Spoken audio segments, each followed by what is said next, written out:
সরকারের পদত্যাগের এক দফা দাবিতে অসহযোগের ডাক সমন্বয়কারীদের, রাজপথে থাকছে আওয়ামী লীগও। সারা দেশে ভোর ৬টা থেকে রাত ৯টা পর্যন্ত কারফিউ শিথিল, সতর্ক অবস্থানে রয়েছে আইনশৃঙ্খলা বাহিনী।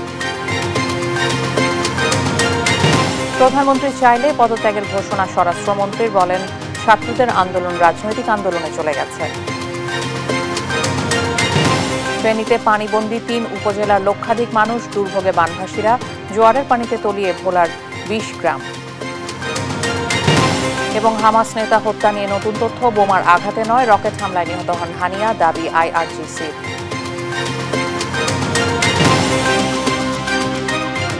দেখছিলেন শিরোনাম সংবাদ, সকালে সঙ্গে আছে আমি শিকা আজিজ। ২৪ ঘন্টার ভেতর বিশ্ববিদ্যালয়ের হল খুলে দেওয়ার আলটিমেটাম সহ সরকারের পদত্যাগের দাবিতে আজ থেকে দেশব্যাপী অসহযোগ আন্দোলনের ডাক দিয়েছে বৈষম্য বিরোধী ছাত্র আন্দোলন। শনিবার বিকেলে কেন্দ্রীয় শহীদ মিনারে বিক্ষোভ মিছিল ও অবস্থান কর্মসূচিতে এই ঘোষণা দেন সংগঠনের অন্যতম সমন্বয়ক নাহিদ হাসান। ছাত্র আন্দোলনে শহীদ মিনারে জনতার ঢল নামে, যেখানে ছাত্রদের সাথে সামিল হয় অভিভাবক ও শিল্পীরা। বিস্তারিত জানাচ্ছেন কায়েস রাহাত। শনিবার সকাল থেকেই রাজধানীর বিভিন্ন পয়েন্টে জড়ো হতে শুরু করেন ছাত্ররা। দুপুরের পর বৃষ্টি উপেক্ষা করে খণ্ড খণ্ড মিছিলে শহীদ মিনারে জড়ো হন তারা। এ সময় জনসমুদ্রে রূপ নেয় শহীদ মিনার চত্বর। বিকেলে শহীদ মিনারের দুপাশে রাস্তা ছাপিয়ে সমবেত ছাত্ররা দোয়েল চত্বর থেকে টিএসসি এলাকায় অবস্থান নেয়। এ সময় ছাত্রদের স্লোগানে মুখরিত হয়ে ওঠে শহীদ মিনার প্রাঙ্গণ। তবে পুরো এলাকায় চোখে পড়েনি পুলিশের উপস্থিতি।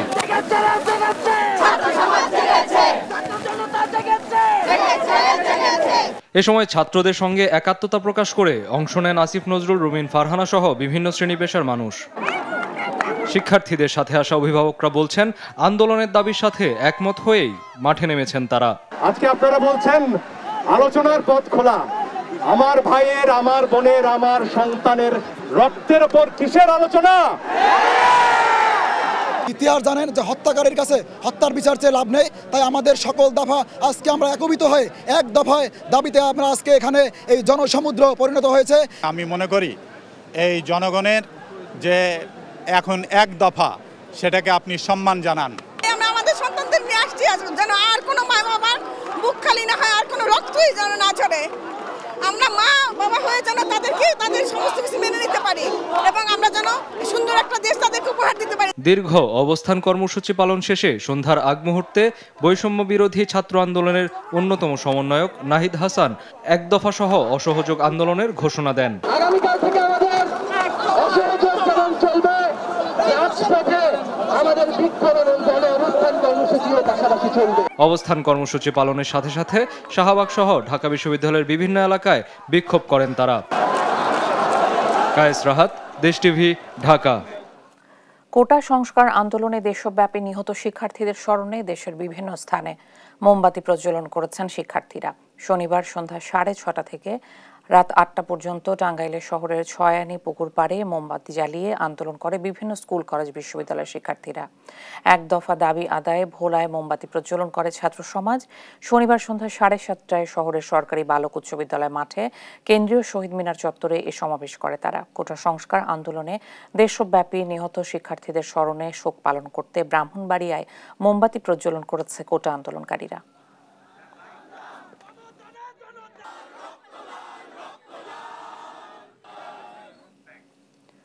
24টি সরকারি বেসরকারি বিশ্ববিদ্যালয়ের ভিসি ও শিক্ষক এবং 23টি কলেজের অধ্যক্ষদের সঙ্গে শনিবার গণভবনে বৈঠক করেছেন প্রধানমন্ত্রী শেখ হাসিনা।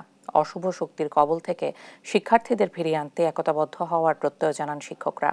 বৈঠকে গণভবনের দরজা শিক্ষার্থীদের জন্য সবসময় খোলা উল্লেখ করে প্রধানমন্ত্রী বলেন, সংঘাত নয়, শিক্ষার্থীদের সঙ্গে আলোচনায় বসে চলমান সংকটের সমাধান দিতে চাই। এ সময় বিশ্ববিদ্যালয়, স্বায়ত্তশাসিত প্রতিষ্ঠান ও সরকারি প্রতিষ্ঠানে প্রস্তাবিত পেনশন ব্যবস্থা বাতিল ঘোষণা করেন সরকার প্রধান।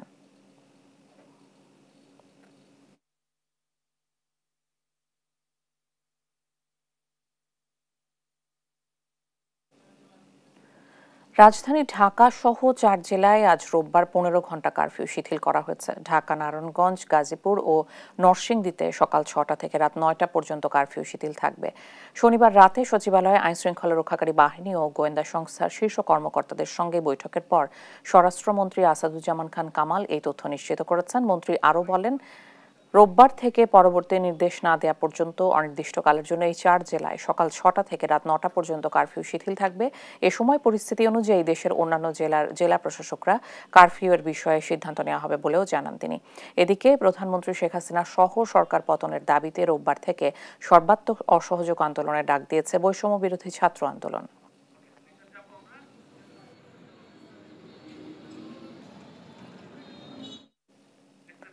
রাজধানীর আইন শৃঙ্খলা পরিস্থিতির খবর জানবো। এই মুহূর্তে সায়েন্স ল্যাবে রয়েছেন সহকর্মী শাহাদাত নিশাদ ও শাহবাগে আছেন মাজহারুল ইসলাম। নিশাদ, রাজধানীতে আজ পাল্টাপাল্টি কর্মসূচি রয়েছে, আইন শৃঙ্খলা পরিস্থিতির কি অবস্থা আমাদের জানাবেন? জি, যেমনটি বলছিলেন, আসলে বৈষম্য বিরোধী ছাত্র আন্দোলনের যে কর্মসূচি, সেই কর্মসূচি অনুযায়ী আজকে 11টা থেকে কিন্তু তারা রাজধানীর বেশ কয়েকটি পয়েন্ট দিয়েছে যেখানে তারা আজকে অবস্থান নেবেন এবং সেক্ষেত্রে তারা তাদের যে এক দফা দাবি, সে এক দফা দাবিতেই কিন্তু আজকে গতকালকের মতো আজকে তাদের কর্মসূচি পালন হবে। এবং তার অবস্থার প্রেক্ষিতে যদি আমরা একটু রাজধানীর অবস্থা একটু দেখানোর চেষ্টা করি, আমরা এই মুহূর্তে আছি রাজধানীর সায়েন্স ল্যাবে এবং সেখানকার যে অবস্থা সেটা যদি আমরা একটু দেখানোর চেষ্টা করি, এখানে কিন্তু এখন একেবারেই অনেকটা শুনশান নীরবতার মতো অবস্থা এবং খুব জরুরি প্রয়োজন ছাড়া কিন্তু সাধারণ মানুষের অবস্থান দেখা যাচ্ছে না এবং খুব কম সংখ্যক বাস দেখা যাচ্ছে, অর্থাৎ গণপরিবহনের সংখ্যা কিন্তু অনেকটাই কম দেখা যাচ্ছে। এক্ষেত্রে রিক্সার দাপটটা একটু রয়েছে, কিন্তু সেক্ষেত্রে মানুষ খুব অতিরিক্ত প্রয়োজন ছাড়া কিন্তু বের হচ্ছে না এবং একসাথে মানুষের মাঝে যে একটা আতঙ্ক, সেই আতঙ্ক কিন্তু বিরাজ করছে। আরেকটা বিষয় যদি জানিয়ে রাখি, আজকের এই পরিস্থিতিকে কেন্দ্র করে কিন্তু রাজধানীতে যে গুরুত্বপূর্ণ পয়েন্টগুলো, সেখানে আইনশৃঙ্খলা বাহিনীরও একটা অবস্থান রয়েছে। তবে সেক্ষেত্রে আমরা সায়েন্স ল্যাবের যে অবস্থা, সেই অবস্থা অনুযায়ী কিন্তু এখন আমরা তেমন কোনো আইনশৃঙ্খলা বাহিনীর উপস্থিতি আমরা তত বেশি আমরা আসলে দেখতে পাইনি। খুব কম সংখ্যক আইনশৃঙ্খলা বাহিনীর সদস্যরা এখানে উপস্থিত রয়েছে এবং সেই ক্ষেত্রে অন্যান্য যে গুরুত্বপূর্ণ পয়েন্টগুলো, সেগুলোতে মোটামুটি আইনশৃঙ্খলা বাহিনীর ক্ষেত্রে পুলিশ এবং বিজিবির টহল রয়েছে এবং সেক্ষেত্রে যে সেনাবাহিনীর যে উপস্থিতি, সেটি কিন্তু কারফিউ শিথিল অবস্থার কারণে কিন্তু সেটিও কিন্তু শিথিল রয়েছে অনেকটা। তবে সব কিছু দিক বিবেচনা করে কিন্তু সাধারণ মানুষই সবচেয়ে বেশি ভোগান্তিতে পড়েছে, কারণ আজকে যে সপ্তাহের রোববার হিসেবে কিন্তু অনেকে তাদের কর্মস্থলেও কিন্তু ফিরছে। সেক্ষেত্রে তাদের কর্মস্থলে ফেরার ক্ষেত্রে কিন্তু এক ধরনের আতঙ্কতা বিরাজ করছে। অর্থাৎ আমরা কয়েকজনের সাথেও কথা বলেছি, বিশেষ করে অফিস আদালত যাদের খোলা আছে, আসলে তারা সবচেয়ে বেশি ভোগান্তিতে পড়েছে এবং রাজধানীর এই পরিস্থিতি, যে পরিস্থিতি আসলে বিরাজ করছে, এতে কিন্তু সবচেয়ে বেশি সাধারণ মানুষের ভোগান্তি সবচেয়ে বেশি হচ্ছে। আর আরেকটি বিষয় জানিয়ে রাখি, গতকালকে আমরা দেখেছি এক দফা দাবিতে বৈষম্য বিরোধী ছাত্র আন্দোলনের যে কর্মসূচি হয়েছে, আমরা শহীদ মিনারে দেখেছি তারা সেখান থেকে কিন্তু তারা তাদের কর্মসূচি ঘোষণা করেছে এবং সেই ঘোষণা অনুযায়ী এক দফা দাবি বাস্তবায়ন না হওয়া পর্যন্ত তাদের কর্মসূচি চালিয়ে যাওয়ার ঘোষণা কিন্তু সেখানে তারা দিয়েছে। এবং একই সাথে যদি জানিয়ে রাখি, আজকে যে রাজধানীর যে গুরুত্বপূর্ণ পয়েন্টগুলো তো রয়েছে, সেক্ষেত্রে কিন্তু যে এক দফার যে দাবি, সেটি কিন্তু যে বিভিন্ন ইউনিভার্সিটি এবং কলেজের যে শিক্ষার্থী রয়েছে, অর্থাৎ তাদের স্ব ইউনিভার্সিটি এবং কলেজ থেকে কিন্তু তারা যে মোড়গুলোতে তারা চিহ্নিত করেছে, অর্থাৎ 10টি পয়েন্ট দেওয়া হয়েছে। সেই পয়েন্টগুলো বিশেষ করে সায়েন্স ল্যাব, যাত্রাবাড়ি, শাহবাগ, মিরপুর থেকে শুরু করে উত্তরাও আমরা দেখেছি তাদের কর্মসূচি পালন করবে। সেক্ষেত্রে বেলা 11টা থেকে কিন্তু তারা তাদের কর্মসূচি পালন শুরু করবে এবং সেক্ষেত্রে সেখানকার আশেপাশে যে বিশ্ববিদ্যালয়গুলো রয়েছে, সেই বিশ্ববিদ্যালয়গুলো এবং কলেজগুলো তাদের যে সমন্বয় কমিটি করা হয়েছে, অর্থাৎ গতকালকে কিন্তু রাতে তারা এটি ঘোষণা দিয়েছে, তারা তাদের সমন্বয় কমিটি দেবে বৈষম্য বিরোধী ছাত্র আন্দোলনে। সেই সমন্বয় কমিটির মাধ্যমে কিন্তু তারা তাদের যে বিভিন্ন পয়েন্টের তাদের যে ছাত্র আন্দোলনের যে কমিটি রয়েছে, তারা সেখানকার জমায়েত হবেন এবং সেক্ষেত্রে সায়েন্স ল্যাবে এখন পর্যন্ত শিক্ষার্থীদের অবস্থান আমরা এখনও লক্ষ্য করতে পারিনি। তবে সেই ক্ষেত্রে সায়েন্স ল্যাবের অবস্থান এখন অনেকটাই কিন্তু ঠান্ডা অবস্থায় রয়েছে, অর্থাৎ যে বিশেষ করে সায়েন্স ল্যাবের পরে যেখানে রয়েছে, যদি একটু আমরা যে ঢাকা কলেজ রয়েছে, ঢাকা কলেজের সাথে নীলক্ষেত রয়েছে, সেখানেও আমরা ঘুরে দেখেছি, সেখানেও কিন্তু এখন পর্যন্ত অনেকটা ঠান্ডা অবস্থা বিরাজ করছে।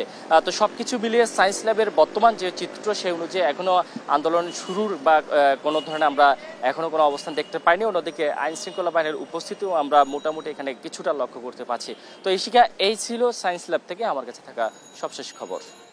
নিশাদ, অনেক ধন্যবাদ আপনাকে। রাজধানীর আইন শৃঙ্খলা পরিস্থিতি জানছিলাম সহকর্মীর কাছে। এদিকে আইন শৃঙ্খলার আরও পরিস্থিতির খবর জানাতে সাভার থেকে সরাসরি যুক্ত হচ্ছেন সহকর্মী শাহিনুর রহমান, গাজীপুর থেকে নজরুল ইসলাম। প্রথমে যুক্ত হচ্ছি সাভারে। শাহিনুর, বর্তমান পরিস্থিতি এখন কেমন দেখছেন, বিস্তারিত জানাবেন। ইশিকা, আপনাকে ধন্যবাদ। আমি কিন্তু এই মুহূর্তে আছি সাভারে। আপনাদের যদি জানিয়ে রাখি যে সকাল থেকে কিন্তু আমরা একটি থমথমে অবস্থা দেখতে পাচ্ছি এবং আমরা দেখতে পাচ্ছি যে এই এলাকায় কিন্তু প্রচুর সংখ্যক গাড়ি চলতো, যেখানে কিন্তু অনেকটা গাড়ি আজকে কিন্তু আমরা কম দেখতে পাচ্ছি। এবং সেই সাথে আপনাদেরকে একটু জানিয়ে রাখি যে আপনি জানেন যে সাভার আসলে একটি শিল্প অধ্যুষিত এলাকা হয়। আমরা দেখেছি যে সকাল থেকে কিন্তু অনেকেই কিন্তু কাজে যোগ দিয়েছে এবং আমরা দেখেছি যে শিল্প কারখানাগুলো কিন্তু যথারীতি চলতেছে, এমনটি কিন্তু আমরা দেখতে পাচ্ছি। এবং সেই সাথে আপনারা দেখি মানুষের মধ্যে একটি আতঙ্ক কাজ করতেছে। আমরা দেখতে পাচ্ছি যে মহাসড়কে কিন্তু যানবাহন অনেকটা কম এবং সেই সাথে আপনাকে জানাচ্ছি যে বেশি কিন্তু অটো রিক্সা এবং 3 চাকার যে যানবাহনগুলো বেশি চলছে, এমনটি কিন্তু আমরা দেখতে পাচ্ছি। এবং আমরা অনেকেরই দেখেছি যে অনেকে কিন্তু ব্যক্তিগত গাড়ি নিয়েও বের হয়েছে, এমনটিও কিন্তু আমরা দেখেছি। এবং সেই সাথে আপনাদেরকে জানিয়ে রাখি যে নবীনগর থেকে চন্ডা যে সড়কটি আছে, এই সড়কে কিন্তু আসলে গাড়ি কিন্তু নির্বিঘ্নে চলাচল করতে পারছে। এবং সেই সাথে আপনাদেরকে জানিয়ে রাখি যে আব্দুল্লাহপুর থেকে যে বাইপাল যে রাস্তাটা আছে, এই রাস্তাটা কিন্তু অনেক যানজটে নাকাল থাকে। আজকে কিন্তু তেমনটি যানজট নেই। মানুষ কিন্তু যারা বের হয়েছে তারা কিন্তু স্বাভাবিকভাবে যে চলাফেরা করতে পারছে, এমনটি কিন্তু আমরা দেখতে পাচ্ছি। এবং সেই সাথে আপনাদেরকে জানিয়ে রাখি যে ঢাকা-রিচা মহাসড়ক এখন পর্যন্ত মানুষ কিন্তু চলাচল করতে পারছে, কিন্তু অন্য দিনের তুলনায় কিন্তু ওই রাস্তায় যানবাহন কম, এমনটি কিন্তু দেখা যাচ্ছে। আপনাদেরকে জানিয়ে রাখি যে এখন আমরা কিন্তু দেখেছি যে আইন শৃঙ্খলা বাহিনীর কিন্তু নজরদারি ছিল চোখে পড়ার মতো এবং তারা কিন্তু তাদের গুরুত্বপূর্ণ যে পয়েন্টে কিন্তু তারা বসে আছে, এমনটি কিন্তু আমরা দেখেছি। এবং সেই সাথে আপনাদেরকে জানিয়ে রাখি যে আইন শৃঙ্খলা বাহিনী কিন্তু অনেকটা সতর্ক অবস্থানে আছে, এমনটি কিন্তু আমরা শুনতে পেরেছি। এবং সেই সাথে আপনাদেরকে জানিয়ে রাখি যে সাভার আশুলিয়ার যে আমরা দেখেছি যে এখন পর্যন্ত অনেকটা শান্ত, কোনো রকম বিশেষ করে আমরা কিন্তু ইতিমধ্যে আমরা দেখেছি যে বিশেষ করে যারা আওয়ামী লীগ এবং ছাত্রলীগ, যুবলীগ, এরা কিন্তু রাস্তায় না এসে এক জায়গায় কিন্তু তারা জড়ো হওয়ার চেষ্টা করছে, এমনটি কিন্তু আমরা দেখতে পাচ্ছি। এবং সেই সাথে আপনাদেরকে জানিয়ে রাখি যে সাভার আশুলিয়া, আপনি জানেন যে এই এলাকায় কিন্তু সাভার আসলে ধামরাই মিলে কিন্তু 1068টি শিল্প কারখানা হয়েছে। 2-1টি বাদে কিন্তু বেশিরভাগ শিল্প কারখানায় কিন্তু আজকে কিন্তু কাজে এবং পুরো উৎপাদনে ফিরেছে, এমনটি কিন্তু আমরা দেখেছি। এবং মানুষের মধ্যে একটা উৎকণ্ঠা এবং আতঙ্ক বিরাজ করছে, এমনটি কিন্তু আমরা দেখতে পাচ্ছি। এবং সেই সাথে আপনাদেরকে জানিয়ে রাখি যে কিছু বাস চলছে যেগুলো স্বল্প দূরত্বে চলছে, বিশেষ করে নবীনগর থেকে চন্ডা এই স্বল্প দূরত্বে চলছে। অনেক সময় দেখা যায় যে ধামরাই থেকে সাভার পর্যন্ত গাড়ি চলছে, এমনটি কিন্তু আমরা দেখতে পাচ্ছি। এবং সব মিলিয়ে আমরা বলা যায় যে সাভার আশুলিয়ায় এখন পর্যন্ত আইন শৃঙ্খলা বাহিনীর সব মিলিয়ে বলা যায় যে সবকিছু স্বাভাবিক আছে, কোনো রকম অপ্রীতিকর ঘটনার খবর এখন পর্যন্ত পাইনি। এই ছিল ইশিকা সাভার এলাকা থেকে। শাহিন, অনেক ধন্যবাদ আপনাকে। প্রধানমন্ত্রী চাইলে পদত্যাগ করতে রাজি স্বরাষ্ট্রমন্ত্রী। শনিবার রাতে সচিবালয়ে আইন শৃঙ্খলা পরিস্থিতি নিয়ে ব্রিফিংয়ে একথা বলেন তিনি। এ সময় সাংবাদিকদের প্রশ্নের জবাবে মন্ত্রী বলেন, পুলিশের গুলিতে কোনো সাংবাদিক মারা যাননি। কোটার দাবি পূরণ করা হয়েছে জানিয়ে শিক্ষার্থীদের লেখাপড়ায় ফিরে যাওয়ার আহ্বান জানান তিনি। বিস্তারিত ফজলে আদিত্যের রিপোর্টে। বৈষম্য বিরোধী কোটা আন্দোলনকে ঘিরে দেশে চলমান পরিস্থিতি নিয়ে পরবর্তী সিদ্ধান্ত গ্রহণে শনিবার রাতে সচিবালয়ের স্বরাষ্ট্র মন্ত্রণালয়ের সভাকক্ষে আইন শৃঙ্খলা বাহিনীর ঊর্ধ্বতন কর্মকর্তাদের সাথে বৈঠক করেন স্বরাষ্ট্রমন্ত্রী আসাদুজ্জামান খান কামাল। এ সময় মন্ত্রী জানান, ঢাকা মহানগর, নারায়ণগঞ্জ, গাজীপুর ও নরসিংদীতে পরবর্তী নির্দেশনা না দেয়া পর্যন্ত সকাল 6টা থেকে রাত 9টা পর্যন্ত কারফিউ শিথিল থাকবে। এই সময় সাংবাদিকদের প্রশ্নের জবাবে তিনি বলেন, প্রধানমন্ত্রী চাইলে পদত্যাগ করতে রাজি। মন্ত্রী দাবি করেন, আন্দোলনের পুলিশের গুলিতে কোনো শিশু ও সাংবাদিক মারা যায়নি। না, এই আন্দোলনে পুলিশের গুলিতে কেউ মারা যায়নি, না এই আন্দোলনে যায়নি। আমি তো মনে করি তারা এটা ভুল আন্দোলন করছেন। আমি তো শুরুতেই বললাম, যেহেতু তাদের সমস্ত দাবি মেনে নেওয়া হয়েছে, কাজেই তাদের এই সমস্ত এই অসহযোগ আন্দোলন আমার মনে হয় তাদের তুলে নেওয়া উচিত। তা প্রয়োজন হলে যে এইরকম যদি কিছু সিচুয়েশন আসে, মাননীয় প্রধানমন্ত্রী যদি মনে করেন, তো আমরা সবসময় দেশের জন্য কাজ করি, আমরা সেইটা করব যদি প্রধানমন্ত্রী মনে করেন। বিএনপি ও জামাতকে উল্লেখ করে তিনি বলেন, এরা সবসময় ধ্বংসাত্মক কাজে লিপ্ত ছিল, শুরু থেকেই তারা দেশকে অকার্যকর করতে চেয়েছিল। যারা নাকি সবসময় রাষ্ট্রদ্রোহী কাজে সবসময় ব্যস্ত থাকতো, জামাত ইসলাম এবং আমাদের বিএনপি, আপনারা দেখছেন সবসময় তারা ধ্বংসাত্মক কাজে লিপ্ত ছিল, দেশকে কেমনে একটা বিপর্যয় ঘটাতে পারে। আপনাকে যদি কেউ অ্যাটাক করে, আপনি আপনার প্রাণ রক্ষার্থে, আপনার সম্পদ রক্ষার্থে আপনি সেলফ ডিফেন্সে যেতে পারেন। ছাত্রদের সকল দাবি ইতিমধ্যে মেনে নেওয়া হয়েছে। এরপরও যদি কোনো দাবি থাকে তাহলে গণভবনের দরজা সবসময় খোলা রয়েছে বলে জানান তিনি। ফজলে আদিত্য, দেশ টিভি, ঢাকা। চট্টগ্রামে শিক্ষামন্ত্রী মহিবুল হাসান চৌধুরী নওফেল ও city corporation mayor Mohammad Rezaul Karim চৌধুরীর বাসভবনে হামলা চালানো হয়েছে। শনিবার সন্ধ্যায় পরপর এ দুটি হামলা হয়। এদিকে রাতে বিএনপি নেতা আমির খসরু সহ 4 নেতার বাসায় হামলা ও আগুন দেওয়ার ঘটনাও ঘটে। সহকর্মী এ কে এম নাজিমের তথ্য ও চিত্রে সালমা জাহানের ডেস্ক রিপোর্ট। চট্টগ্রাম নগরীর 16 শহর 2 নম্বর গেটে চশমা হিলে শিক্ষামন্ত্রী মহিবুল হাসান চৌধুরী নওফেলের বাসভবনে হামলা চালানো হয়। শনিবার সন্ধ্যায় এই ঘটনায় বাড়িতে থাকা কয়েকটি গাড়ি ভাঙচুর করা হয়। খুব জোরে পাটকেল মারতেছে, এরপরে তারা আমার গেটটা ভেঙে ফেললো, এরপর আমার গাড়ি, দুটোটা গাড়ি ভেঙে চুরমাচুর করে দিল। তারা বিএনপি, জামাত, শিবির, তারা এগুলি আমার সন্তানদের কাঁধের উপর বন্দুক রেখে তারা সুযোগ সন্ধানী তারা এই আন্দোলন করতেছে। এগুলি তো আমার সন্তানরা, আমার ছাত্ররা কখনো এইসব কাজ করতে পারে না। এরপরই শনিবার সন্ধ্যায় নগরীর বহদ্দারহাট এলাকায় চট্টগ্রাম সিটি কর্পোরেশনের মেয়র রেজাউল করিম চৌধুরীর বাসভবনে হামলা চালানো হয়।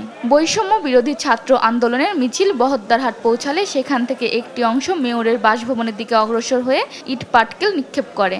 এই সময় আন্দোলনকারীদের সঙ্গে পুলিশ ও সরকারি দলীয় নেতাকর্মী সংঘর্ষ হয়। এই ঘটনায় 4 জন গুলিবিদ্ধ হয়েছে। ঘটনার সময় ভেতরে অবস্থান করছিলেন তিনি।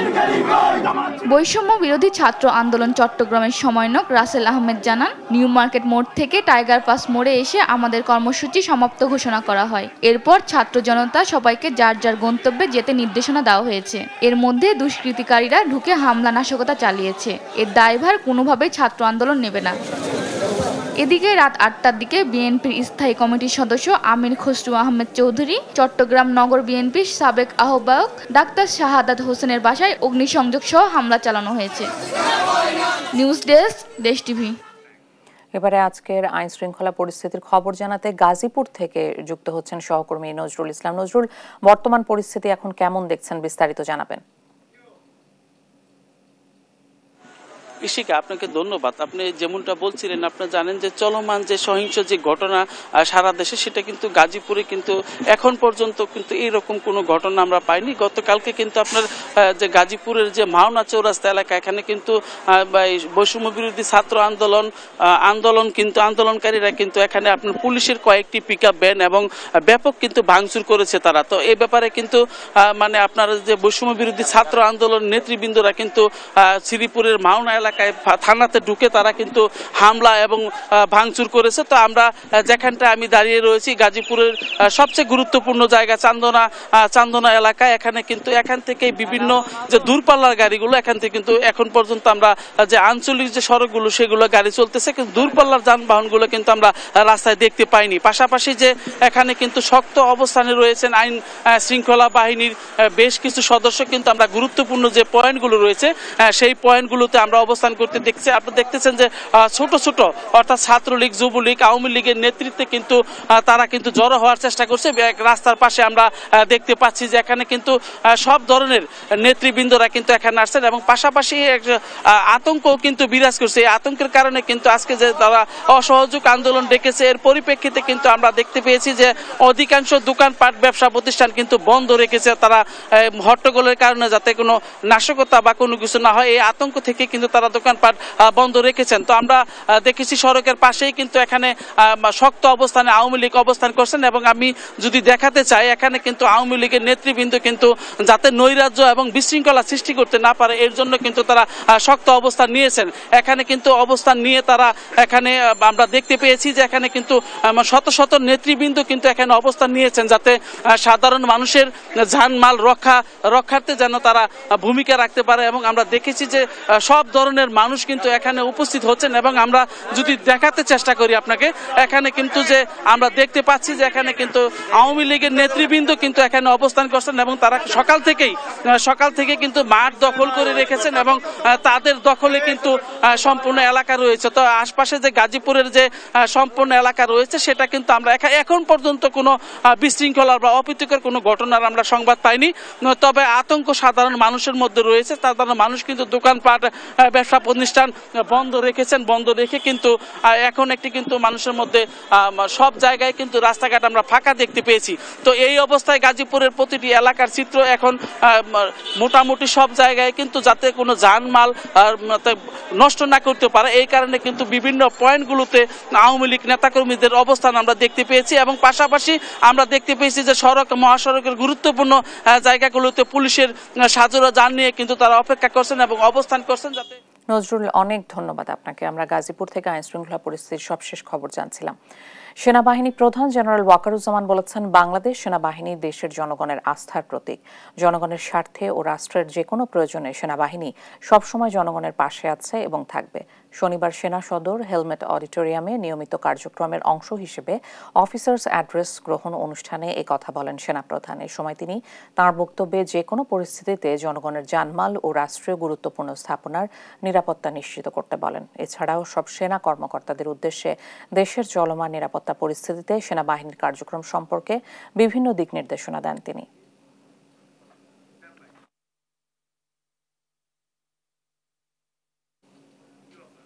আন্দোলনকারীদের উপর প্রাণঘাতী গুলি ছোড়া বন্ধ করতে ও বৈষম্য বিরোধী ছাত্র আন্দোলনের 6 সমন্বয়ককে আটক প্রশ্নে হাইকোর্টে করা রিটের শুনানি আজ।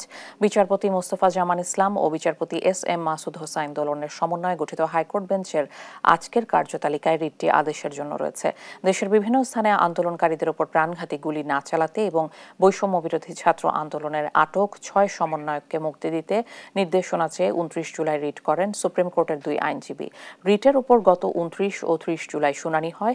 গত 31 জুলাই রিটটি আদেশের জন্য বেঞ্চটির কার্যতালিকায় ওঠে, তবে বেঞ্চের একজন বিচারপতি অসুস্থতার কারণে ছুটিতে থাকায় সেদিন দ্বৈত বেঞ্চ বসেনি।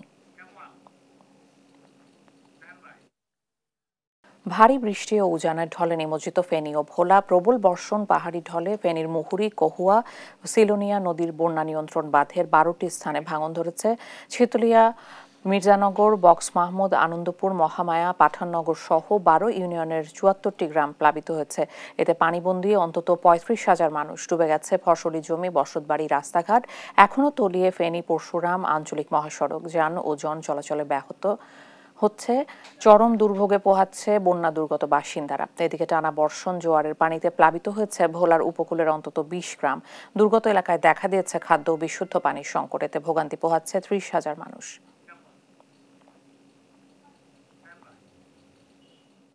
আন্তর্জাতিক বোমা নয়, স্বল্প পাল্লার ক্ষেপণাস্ত্র হামলায় ফিলিস্তিনি স্বাধীনতাকামী সংগঠন হামাসের নেতা ইসমাইল হানিয়াকে হত্যা করা হয়েছে, এমনটাই দাবি করছে ইরানের রেভলিউশনারি গার্ড কোর IRGC। শনিবার এক বিবৃতিতে এ তথ্য জানায় সংস্থাটি। চলতি বছরের মে মাসে হেলিকপ্টার দুর্ঘটনায় নিহত ইরানের প্রেসিডেন্ট ইব্রাহিম রাইসির জানাজায় যোগ দিতে তেহরানে গিয়েছিলেন ইসমাইল হানিয়া। সেই সময়ই তাকে হত্যার পরিকল্পনা করা হয়। তবে হানিয়া যেখানে অবস্থান করছিলেন সেখানে ব্যাপক লোক সমাগম থাকায় হত্যা করা সম্ভব হয়নি তাকে। এবার আর সে সুযোগ হারায়নি মোসাদ। স্বল্প পাল্লার ক্ষেপণাস্ত্র ব্যবহার করে হানিয়াকে হত্যা করা হয়েছে বলে দাবি করে ইরানের রেভলিউশনারি গার্ড কোর IRGC। শনিবার এক বিবৃতিতে জানানো হয়, তেহরানে যে ভবনে হানিয়া অবস্থান করছিলেন ওই ভবনের বাইরে থেকে হামলাটি চালানো হয় এবং এর সাথে যুক্তরাষ্ট্র যুক্ত বলে দাবি করে বাহিনীটি। বিবৃতিতে আরও বলা হয়, ভবনের বাইরে থেকে 7 কেজি ওজনের বিস্ফোরক বহন করতে সক্ষম স্বল্প পাল্লার ক্ষেপণাস্ত্র ব্যবহার করে হামলাটি চালানো হয়েছে। হানিয়ার হত্যাকাণ্ডকে ঘিরে কোনো মন্তব্য করতে রাজি হয়নি ইসরায়েল। তবে এই ঘটনাকে কেন্দ্র করে দোষারোপ করা হচ্ছে IRGC-কে। কমান্ডার ইসমাইল কানি তার বাহিনী থেকে বহিষ্কার করছেন লোকজনকে। এরই মধ্যে বেশ কয়েকজনকে জিজ্ঞাসাবাদের জন্য গ্রেপ্তার করেছে পুলিশ। দাওয়ান মুবাশশিরা হোসেন, নিউজ ডেস্ক, দেশ টিভি। প্যারিস অলিম্পিকের অষ্টম দিন শেষে 16 স্বর্ণ সহ 37 পদক নিয়ে শীর্ষস্থান ধরে রেখেছে চীন। আসরে নিজের তৃতীয় স্বর্ণপদক জিতেছেন সিমন বাইলস এবং কানাডার সামার ম্যাকিন্টস। মেয়েদের 100 মিটার স্প্রিন্ট জিতে দ্রুততম মানবী হয়েছেন সেন্ট লুসিয়ার জুলিয়ান আলফ্রেড। আর টেনিসে নারী একক জিতে ইতিহাস গড়েছেন চীনের ঝেং কিনওয়েন। আহাদ চৌধুরীর রিপোর্ট। অষ্টম দিনে পুলে রীতিমতো ঝড় তুলেছেন সাঁতারুরা। মেয়েদের 800 মিটার ফ্রি স্টাইলে স্বর্ণপদক জিতেছেন যুক্তরাষ্ট্রের কেডি লেডিকি। অলিম্পিকে রেকর্ড নবম স্বর্ণগলায় তুললেন এই জলকন্যা। আর 400 মিটার মিশ্র রিলেতে বিশ্ব রেকর্ড করেছেন যুক্তরাষ্ট্র। 100 মিটার বাটারফ্লাইয়ে চ্যাম্পিয়ন হয়েছেন হাঙ্গেরির মিলাদ। এদিকে মেয়েদের 200 মিটার ব্যক্তিগত মেডালিতে জিতেছেন কানাডার সামার ম্যাকিন্টস। অলিম্পিকে সবচেয়ে আকর্ষণীয় ইভেন্টের একটি 100 মিটার স্প্রিন্ট। মাত্র কয়েক সেকেন্ডের ইভেন্টটিতে নজর থাকে সবার। এবার নতুন দ্রুততম মানবী দেখল প্যারিস। সেন্ট লুসিয়ার জুলিয়ান আলফ্রেড 10.72 সেকেন্ড সময় নিয়ে এই খেতাব নিজের করে নিয়েছেন। এর আগে সেমিফাইনাল থেকে হঠাৎই নিজের নাম প্রত্যাহার করে নেন এই ইভেন্টের অন্যতম ফেভারিট জ্যামাইকার শেলি অ্যান ফ্রেজার প্রাইস। জিমন্যাস্টিক্সে একের পর এক ঝলক দেখিয়ে যাচ্ছেন যুক্তরাষ্ট্রের সিমন বাইলস। দলীয় এবং ব্যক্তিগত অল অ্যারাউন্ড জেতার পর এবার ভল্টেও নিজের শ্রেষ্ঠত্ব দেখালেন তিনি। 8 বছর পর এই ইভেন্টে স্বর্ণ পুনরুদ্ধার করলেন 27 বছর বয়সী বাইলস। অষ্টম দিন শেষে 16 স্বর্ণ সহ 37 পদক নিয়ে শীর্ষস্থান ধরে রেখেছে তারা। দেশটির ইতিহাসে প্রথম টেনিস খেলোয়াড় হিসেবে এককে স্বর্ণপদক জিতে ইতিহাস গড়েছেন জেং কিনওয়েন। ফাইনালে ক্রোয়েশিয়ার দোনা বেকচকে 6-2 ও 6-1 গেমে হারান 21 বছর বয়সী জেং। অলিম্পিক টেনিসে চীনের এটি দ্বিতীয় স্বর্ণ। এর আগে 2004 সালে মেয়েদের ডাবলসে প্রথম চ্যাম্পিয়ন হয়েছিল দেশটি। আহাদ চৌধুরী, স্পোর্টস ডেস্ক, দেশ টিভি। এ পর্যায়ে সংবাদ শিরোনাম জানিয়ে দিচ্ছি আরেকবার।